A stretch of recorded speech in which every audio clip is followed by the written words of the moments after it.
Minha casa será uma casa de bênção.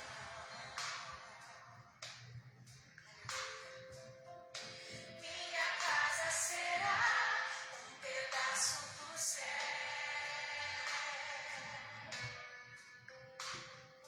Nela estarão reunidos adoradores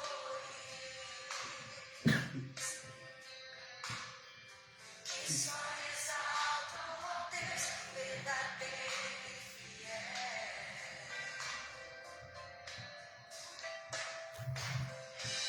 Minha casa será reconhecida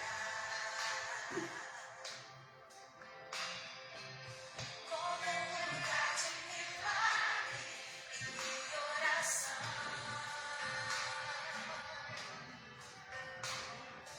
onde Jesus tem prazer em ficar, onde o Espírito Santo habita, onde a prosperidade, amor e vida.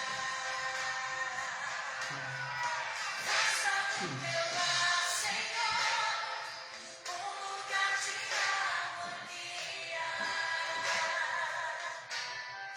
Faça do meu coração tua casa todo dia.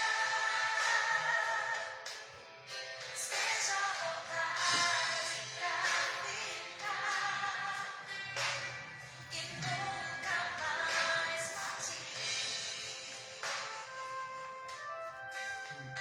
Pois a casa que um dia te receber nunca mais saberá viver sem ti. Boa noite, amados, paz e graça. Chegamos à nossa quinta-feira tão especial. Especial porque é o momento que nós paramos para estar estudando a palavra.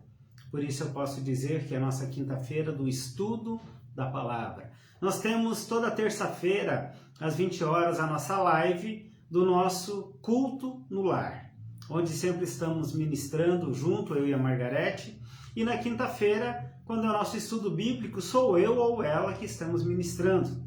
Então nós agradecemos a Deus pela tua vida. Também lembrando que todos os domingos, às 9h30 da manhã, nós temos o nosso culto matinal. O culto onde você pode estar participando presencialmente na igreja com a gente e também você pode participar através da live. Com certeza Deus tem muito para fazer na tua vida, te abençoar, desde que você esteja disposto a ouvir a voz do Senhor. Nesta noite é uma noite especial porque eu estou aqui conversando com vocês através dessa live, mas eu já estou sentindo o cheiro. Lá na cozinha está a Margarete, minha esposa, a Giovana, minha filha. Elas estão preparando algumas pizzas, né, para que a gente possa jantar depois. Então ela não está aqui comigo agora, nesse momento, porque ela está preparando algo para a gente saborear junto. Por isso que eu amo minha esposa, ela é sempre prestativa em todo o tempo. Como aquela verdadeira auxiliadora, ela está sempre presente na caminhada, cuidando, zelando. E isso é muito precioso, né? Então a minha esposa e a minha filha, elas sempre estão cuidando da gente. E esse momento eu quero agradecer a Deus pela vida de cada um de vocês. Lembrando primeiro, né, que eu tenho que dar o abraço da live para minhas netinhas, para Sara, para Laura. Então receba o abraço do vovô, tá? O vovô está abraçando as pequeninas, tá? Deus abençoe vocês, minhas queridas. Eu quero continuar esta noite compartilhando com você sobre algumas casas, as casas que Jesus entrou. E cada casa que Jesus entrou, ele fez um milagre. Mas antes de estar entrando diretamente na palavra, eu quero orar. Vamos orar? Pai de amor, Pai que é rico em misericórdia, somos gratos a Ti por esse momento especial. Momento onde nós estamos consagrando a nossa vida, consagrando o nosso coração, as nossas atitudes na Tua presença. Fala, Pai, com cada um de nós, quebranta os nossos corações, para que possamos ter um coração disposto a obedecer e ouvir a tua palavra. Muito obrigado, Senhor, pois eu oro em nome de Jesus. Amém. Amados, como é bom a gente poder entender a grandiosidade que é ter Deus no coração. Nós estamos falando sobre algumas casas que Jesus entrou. Quando a Margarete faz a live, ela mostra até as casinhas, né? Mas hoje eu não estou mostrando, porque é ela que faz isso, então eu vou deixar para o momento dela. E nós estamos compartilhando nesse tempo algumas casas que Jesus entrou. E quando nós entendemos que Jesus entrou nessas casas, ele comeu com pessoas pecadoras, ele curou doentes, ele falou com pessoas que eram desprezadas pela sociedade, ele amou aquelas pessoas rejeitadas, fez milagres aos sábados e, acima de tudo, ele nos ensinou a amar ao próximo. Então, nessa noite eu quero compartilhar um pouquinho sobre essas casas, né? Nós começamos ministrando aqui sobre a primeira casa que Jesus entrou, foi lá em Canaã da Galileia. Lembra? Isso está lá em João capítulo 2, a partir do versículo 1, onde ele vai falar sobre a importância da transformação, da obediência a Deus. Quando ele estava naquele casamento lá em Canaã da Galileia, Jesus realizou um grande milagre, foi o seu primeiro milagre. Ele transformou a água em vinho. Mas o importante de tudo isso é que a gente vê a mãe de Jesus falando para aqueles homens: façam tudo conforme ele te ordenar. É essa atitude que nós temos que ter. Nós temos que entender que Deus está presente na nossa vida e se formos submissos a Ele, Ele vai fazer grandes coisas. A Margarete, na última quinta-feira, ela falou sobre a casa de Pedro, né? Quando Jesus entrou lá e ele levou cura para a sogra de Pedro. Mas naquele momento, quando Jesus adentrou naquela casa, qual era o foco principal? O foco principal era a sogra de Pedro, que estava acamada, estava a ponto de morrer. Então toda a atenção estava voltada para aquela mulher. E Jesus entrou e transformou toda aquela atitude.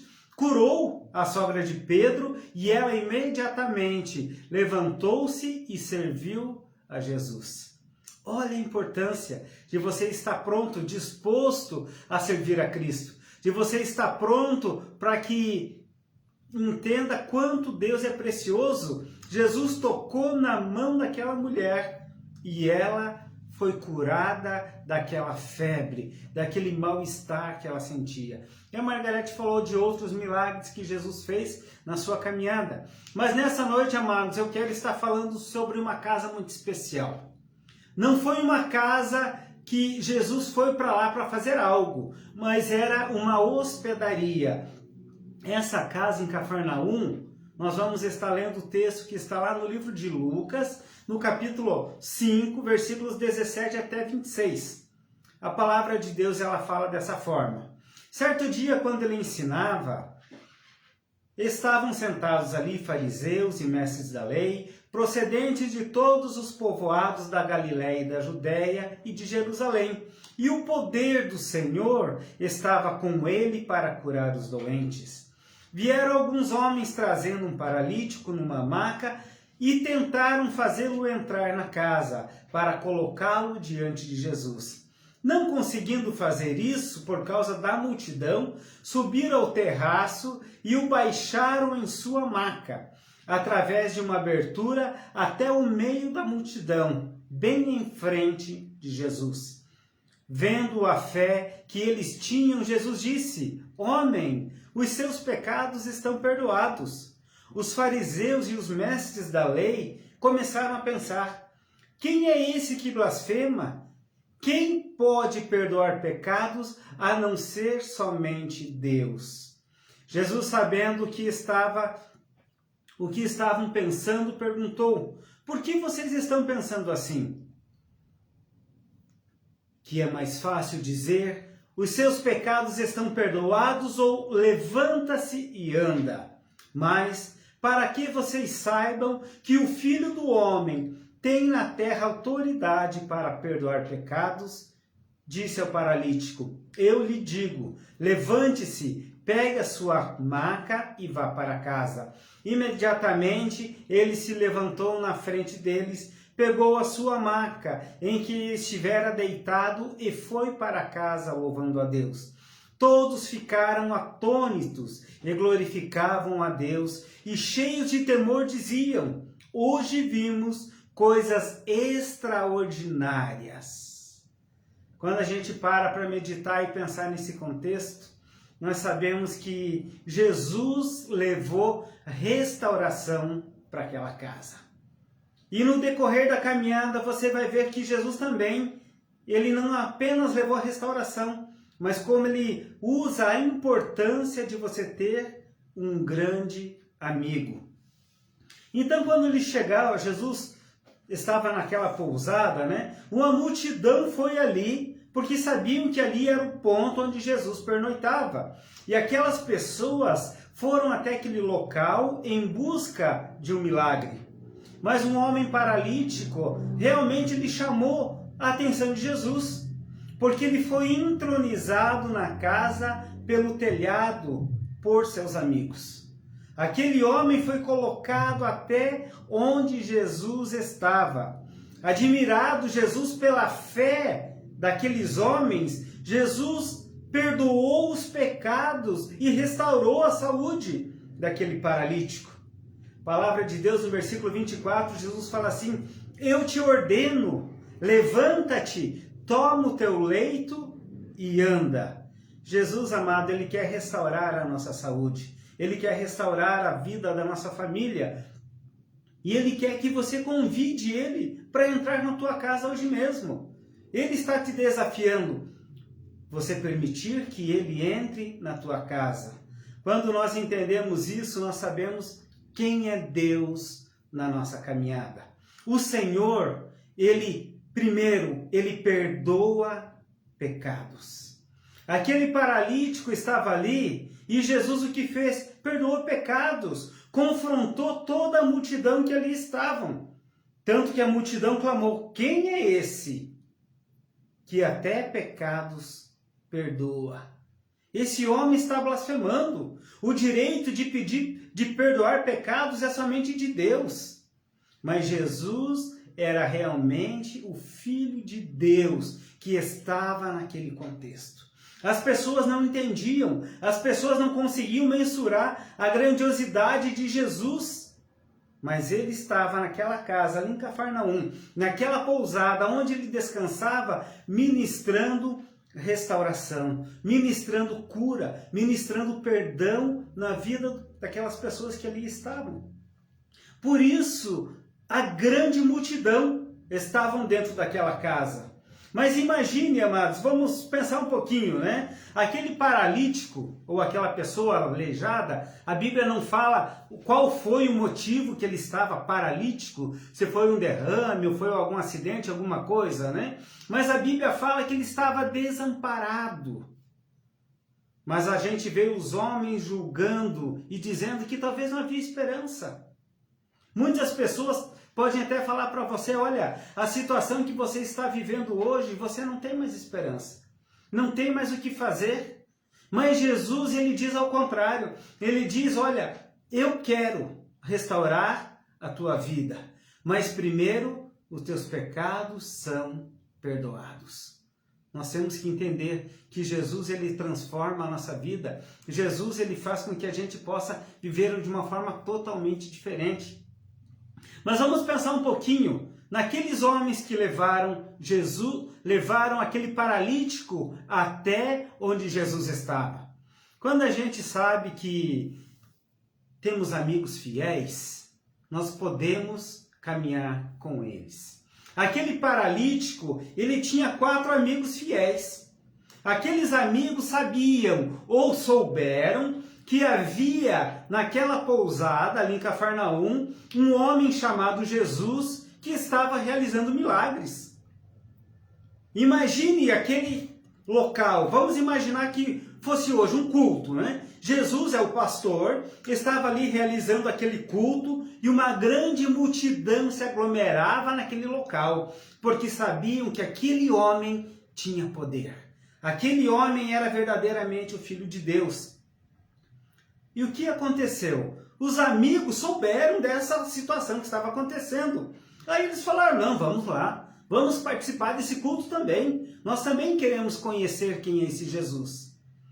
Talvez tenham olhado para aquele homem acamado naquela esteira, só para a gente lembrar, né, que naquela época as camas eram uma esteira. Então aquele homem estava deitado naquela esteira e não podia ir até onde Jesus estava. Mas aqueles 4 homens pegaram naquela esteira e carregaram o seu amigo. Nós não podemos te deixar aqui. Nós vamos participar daquele culto. Nós vamos onde Jesus está e nós não vamos te deixar desamparado. Você tem amigos que são fiéis com você. Ter amigos de verdade, amados, faz com que você, mesmo que você não caminhe, você continua andando. Aquele paralítico não tinha o poder de caminhar, mas aqueles jovens andaram com ele pela cidade de Cafarnaum até chegar onde Jesus estava. Se você tem amigos fiéis, amigos verdadeiros, você nunca vai ficar sem caminhar. Talvez você possa não andar, mas os teus amigos vão fazer com que você caminhe, mesmo eles te carregando. Talvez você possa lembrar, mas eu lembro dos meus filhos quando eram pequenos. Meus filhos, quando eram pequenos, eles não caminhavam. Eles não caminhavam, por quê? Porque eles não sabiam ainda, eram bebês, mas meus filhos nunca eu deixei eles, porque eu andava com eles. Eu fazia com que eles andassem, eu carregando eles no colo. Talvez hoje você possa estar se achando que está assim, olha, eu não estou conseguindo caminhar, eu estou preso nessa situação que eu estou vivendo, eu estou sofrendo muito. É uma situação difícil, talvez você está acamado ou passando por limitações, dificuldades, mas se você tem um verdadeiro amigo, ele vai caminhar com você, ele não vai deixar você parado. Foi o que aqueles 4 jovens fizeram com aquele paralítico. Olha, nós vamos te levar até onde o Mestre está. Nós vamos te levar até onde Jesus está. E levaram, carregaram ele naquela cama. Eles andaram com ele pela cidade até onde Jesus estava. Mas imagine, quando eles chegaram naquele local, aquela casa estava lotada. A palavra de Deus diz que havia uma multidão ali esperando receber um milagre. Talvez eles imaginaram, e agora como nós faremos? Como nós vamos passar com o nosso amigo de maca até chegar aonde Jesus está? Aí eles tiveram uma ideia, vamos subir no telhado. Mas eu imagino que eles não foram subindo no telhado. Talvez eles perguntaram para o dono da casa, olha, nós podemos subir ao telhado e abrir umas telhas e colocar o nosso amigo com a sua cama até onde está Jesus? Nós podemos fazer esse esforço? Amados, quando você tem um verdadeiro amigo que quer realmente caminhar com você, ele não mede circunstância. Ele caminha, ele anda com você, ele está preocupado com você. Os seus amigos verdadeiros, quando eles veem você caído, eles te impulsionam. Eles não vão lá e dizem, coitadinho de você, você está mesmo triste, você vai acabar nessa vida mesmo. Não, eles vão lá e te impulsionam. Eles pegaram aquele paralítico que não podia andar, impulsionaram e levaram ele até onde Jesus estava. E eles colocaram aquele paralítico, abriram umas telhas e colocaram o paralítico na sua cama perante Jesus. Mas olha como é impressionante Jesus. Tá? Os amigos fizeram uma coisa muito valorosa quando eles colocaram Jesus, quando colocaram aquele amigo deles paralítico naquele local. Mas olha Jesus ele estava ali vendo tudo aquilo acontecendo, e em momento algum Jesus se irritou com a perturbação. Imagine Na igreja, muitas vezes a gente está pregando e tem um barulho, alguma coisa, a gente até para. Mas imagine aqueles homens tirando as telhas, abrindo aquele espaço para colocar o seu amigo perante Jesus. E Jesus não se incomodou. O Senhor, Ele está pronto para nos socorrer. Ele está cheio de misericórdia. Ele está cheio de compaixão. Nós precisamos entender quem é Deus. Ele também tem o poder para nos ajudar. Por quê? Porque Ele é onipotente. Ele nos ajuda em todo o tempo. Ele lembra, né, da origem do homem, o motivo daquele sofrimento daquele homem. Por isso que ele fala para aquele jovem: perdoados são os teus pecados. Mas aquele homem não foi lá pedir perdão de pecados. Aquele homem foi lá pedir uma restauração, uma cura. Amados, Jesus conhece o nosso inconsciente. Jesus conhece o mais profundo do nosso coração. Ele sabia que aquele homem precisava perdão dos seus pecados. Muitas vezes nós chegamos até Deus porque nós queremos um benefício. Nós queremos ser curado, ou nós queremos ser próspero, nós temos algum problema na nossa família, então nós buscamos Deus. Mas nós não queremos perdão de pecados. Nós não queremos ser restaurados. Porque isso, nós temos que abrir mão do nosso eu para que Deus nos perdoe. Aqueles fariseus que estavam ali, aqueles homens conhecedores da lei que estavam ali, eles ficaram perplexos quando Jesus olha para aquele homem e diz: perdoados são os teus pecados. Jesus perdoou o enfermo. E esse desejo, né, era o que ele precisava corresponder com aquele homem. O homem natural, ele tem ambições somente para a vida, para o corpo. Mas Jesus, ele preocupa-se com a nossa saúde espiritual. Talvez aqueles amigos levaram aquele jovem paralítico ali porque ele tinha uma necessidade física. Mas Jesus conhece o nosso íntimo. Ele perdoa. O Senhor viu a fé daqueles que carregavam o paralítico. E por isso ele realizou um milagre. Que estímulo para nós, né? Que estímulo, que algo precioso a gente vê. Os fariseus, né, que eram cegos, eles não queriam perdão. Eles estavam preocupados só com os outros benefícios, eles não estavam preocupados com o perdão. O salmista, no Salmo 139, versículo 1 a 13, ele diz: Senhor, tu me sondas e me conheces, sabe quando me sento e quando me levanto.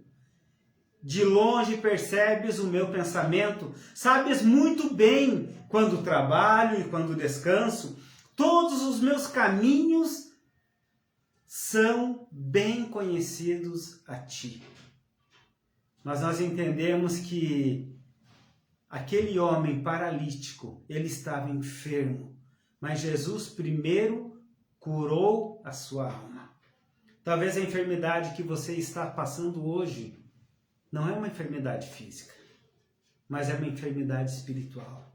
Você tem que ser curado espiritualmente. Jesus quer curar a tua vida por inteiro. Jesus tem poder para curar. Basta você se dizer para ele: Pai, me cura, me restaura, perdoa os meus pecados. Por que muitas vezes a gente não quer o perdão? Porque os pecados são invisíveis. Os pecados não são aparentes.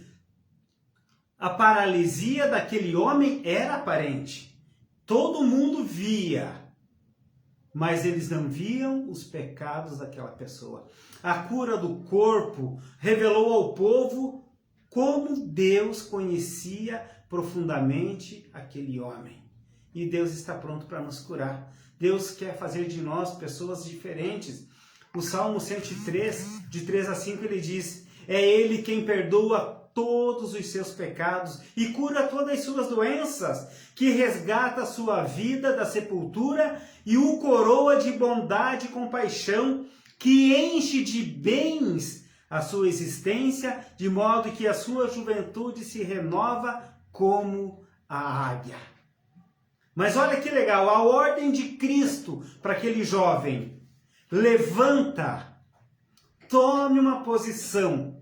Os seus pecados já foram perdoados. Agora, levanta.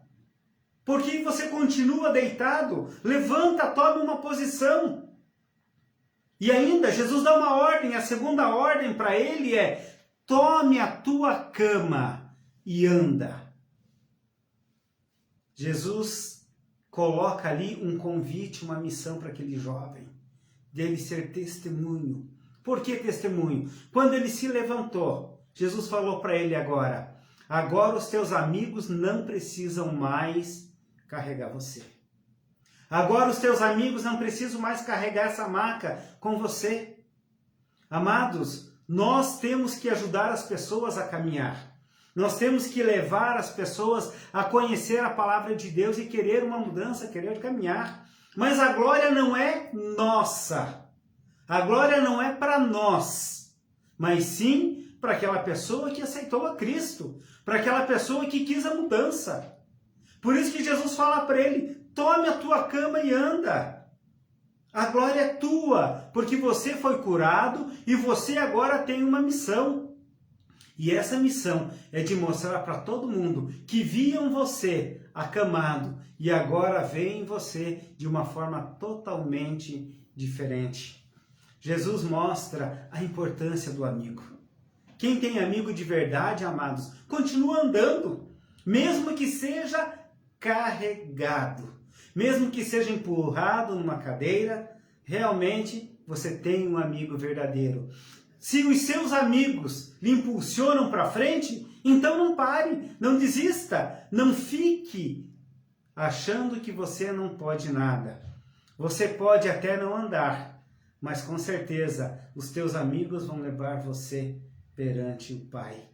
Quem é amigo de verdade, quando vai tropeçar, o seu amigo, ele corre até o teu encontro e pergunta: consegue se mexer? Está doendo? E o teu amigo, se ele é verdadeiro, ele fala: eu vou ficar contigo. Eu não vou te abandonar em tempo algum. Eu estou com você. Jesus fez isso com aquele jovem que precisava. Todo o esforço dos seus amigos levaram aquele jovem a receber a benevolência, o perdão dos seus pecados. E não somente a cura espiritual, mas também a cura física que ele precisava. Amados, aquilo que parecia muito difícil antes da conversão daquele homem, tudo aquilo que dominava, depois da conversão, ele teve algo para contar. Antes, a cama o carregava, a cama o suportava. Agora, ele carrega a cama. É isso que nós temos que fazer com a nossa vida. Antes nós vivíamos no pecado. Agora nós somos restaurados no Senhor e vivemos longe do pecado. O que nos afastava de Cristo era o pecado. E o que nos leva a Cristo é o perdão do pecado na nossa vida. Então essa casa em Cafarnaum, onde Jesus estava, essa hospedaria que ele estava, levaram aquele jovem, e aquele jovem foi restaurado por inteiro. Primeiro, espiritualmente. Seus pecados foram perdoados. E depois, fisicamente, toma tua cama e anda. Qual área da tua vida você está precisando de restauração? Qual área da tua vida você necessita nesse momento de uma restauração? Eu sei que muitas pessoas sofrem, Sofrem e sofrem muito. E Deus quer transformar a tua vida. Chegou até a mim um pedido especial nesta noite. Eu quero estar orando por esse pedido e orando por você também. Pedindo que permita que Deus entre na tua casa e traga restauração. Eu quero estar orando pelo João Eduardo. Ele tem 18 anos, Ele é neto da minha cunhada, da Anitta, e ele está de aniversário hoje. Então é um motivo de gratidão. Olha, 18 anos. Eu conheci o João quando nasceu. né? E hoje ele está completando 18, alegria. Por isso que nós estamos falando hoje do amigo, o amigo que está levando a pessoa até Deus. E a Anitta não é só amiga, é vó, né? A avó levando gratidão na vida do seu neto, do João. E o João é uma pessoa muito especial, é um menino de ouro. Eu quero orar pela vida do João, ele mora lá em Xanxerê, e eu tenho certeza que Deus se faz presente na vida e na caminhada dele. Vamos orar? Pai de amor, Pai que é rico em misericórdia, reconhecemos, Senhor, o teu poder. Reconhecemos a tua soberania, sabemos que não há nada na nossa vida sem a tua permissão. Não somos nada, Pai. Somos como ovelhas perdidas, levadas ao matadouro. Mas tu, Senhor, tem trazido uma vida e uma vida abundante, Pai. Nós temos que entender que precisamos da comunhão contigo. Pai, como aquele paralítico que foi levado pelos seus amigos até naquela casa onde tu estava presente. E ele foi restaurado completamente. Primeiramente foi restaurado a sua parte espiritual. E depois foi restaurada a sua parte física. Que possamos ter amigos verdadeiros que nos levem até Cristo. Que nos levem para esse amor tão puro. Como aquele jovem entendia, nós não podemos abandonar o nosso amigo. Nós temos que caminhar por ele. Se ele não pode caminhar, vamos caminhar com ele nessa esteira e vamos levá-lo até Cristo. A palavra de Deus diz que nós temos que ser suporte. É caminhar, ser suporte para as pessoas que precisam de nós. Não desista. Já imaginou se aqueles amigos tivessem desistido daquele paralítico? Ele não teria recebido a cura da qual tanto ele precisava. E você não desista dos seus amigos. Continue clamando, continue orando. E hoje nós oramos especialmente pela vida do João Eduardo. Pedimos todas as bênçãos espirituais na vida dele. 18 anos, uma idade tão esperada, porque é o momento, é o tempo. O menino sempre espera 18 anos para fazer a sua habilitação, para dizer agora eu posso dirigir porque eu estou habilitado. Que o João possa receber o abraço do Espírito Santo de Deus na sua vida. Nós, como familiares, abraçamos e abençoamos a tua vida, João. Que o Espírito Santo de Deus te conduza em todo o tempo e guarde você e a tua família. Eu abençoo a vida de todos que estão assistindo essa live. As pessoas que vão assistir depois possam também ser abençoadas e entender como é bom ter um amigo fiel e verdadeiro. Porque a restauração não vem do homem, vem do Senhor. Nós cremos nessa palavra. Por isso que eu oro em nome de Jesus, teu Filho. Amém. Amém, amados. Que Deus abençoe você, abençoe a tua casa e a tua casa seja sempre uma casa de bênção. Que Deus sempre habite no teu lar e transforme a tua vida numa vida de alegria. Eu abençoo a todos em nome de Jesus. Uma boa noite.